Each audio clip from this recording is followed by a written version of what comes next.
আমার মতো যারা ফার্স্ট টাইম ব্যতিক্রম জাপানিজ টাইপের খাবার ট্রাই করতে চাচ্ছেন তারা অবশ্যই এই রেস্টুরেন্টটিতে একবার হলেও ঘুরে আসবেন।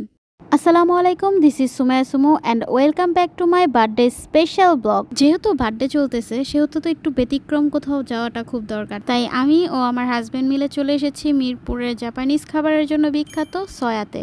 এখানকার সুশিটা ট্রাই করার খুব ইচ্ছা ছিল, তাই আমরা বার্থডের দিনটাই এখানে সময় কাটানোর জন্য চিন্তা ভাবনা করে ফেলেছিলাম। সত্যি বলতে লজ্জার কোনো কারণ নেই, আমি চপস্টিক ইউজ করতে পারি না, বাট আমি আমার বেস্টটা দিয়ে ট্রাই করেছি যাতে আমি চপস্টিকটা ইউজ করতে পারি। চপস্টিক দিয়েই খেতে হবে এমন কোনো কথা নেই, কিন্তু আমার ইচ্ছা ছিল যেহেতু আমি জাপানিজ টাইপের কোনো খাবার খাচ্ছি অবশ্যই একবার হলেও ট্রাই করব, দেখি পারি কিনা। বাট ফাইনালি আমি পেরেছি।